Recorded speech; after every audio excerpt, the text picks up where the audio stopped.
Kila mwaka kituo cha utafiti wa kilimo hapa Ukiriguru hupokea idadi kubwa wanafunzi. Wanafunzi hao ni kutoka vyuo vya kati na vyuo vikuu wanaosoma taaluma mbalimbali hususan kilimo. Lengo la ujio wa wanafunzi hao hapa kituoni ni kujifunza kwa vitendo kuhusu ujuzi pamoja na mbinu mbalimbali zinazohusu kilimo. Tunapokuwa tumewapokea wanafunzi wakifika hapa kituoni kwetu, jambo la kwanza kabisa tunawafanyia orientation, kwa maana waweze kuelewa sisi TARI Ukiriguru tunafanya nini kwa kipindi chote.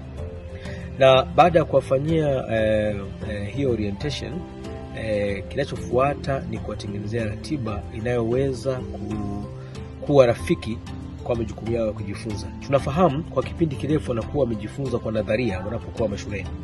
Sasa wanapokuwa hapa, tunawapitisha katika mafunzo ambayo yanawaandaa kuwa watumishi wazuri hapo baadaye. Kwa hiyo tunajikita kwenye mafunzo ya vitendo zaidi. Wanafunzi wakishamaliza wiki kadhaa za kujifunza kwa vitendo, wanakiri kuwa uwepo wao hapa kituoni umewaongezea ujuzi ambao awali hawakuwa nao. Kwenye mihogo tumejifunza magonjwa makuu mawili.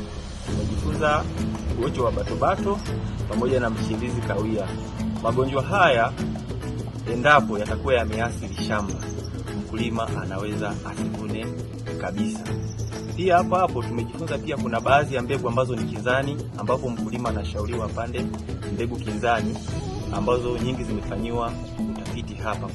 Tumejifunza vitu tofauti, namna ya kupima soil sample, masuala ya soil texture na pH. Kwa hiyo ni kitu ambacho kidogo nilikuwa sikipati na nilikuwa sikielewi vizuri, lakini nimepata kukiunderstand vizuri.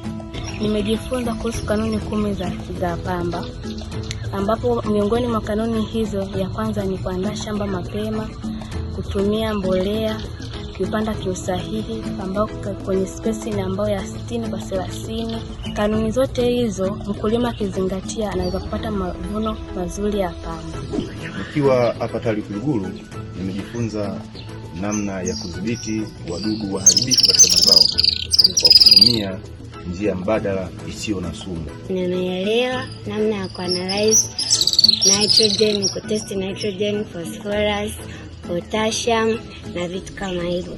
Nilikuwa sijui kwamba kuna kulima pamba upaswi kuchanganya na zao jingine.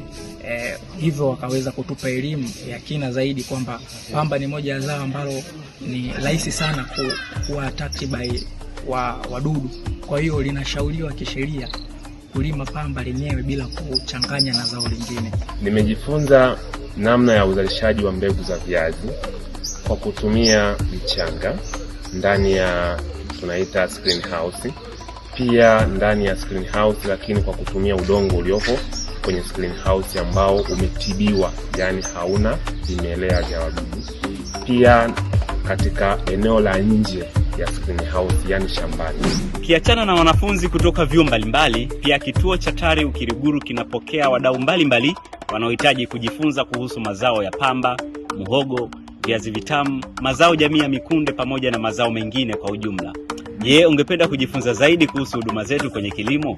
Tafadhali tutembelee katika ofisi zetu zilizopo hapa Ukiriguru mkoani Mwanza, ama tovuti yetu ya www.tari.go.tz.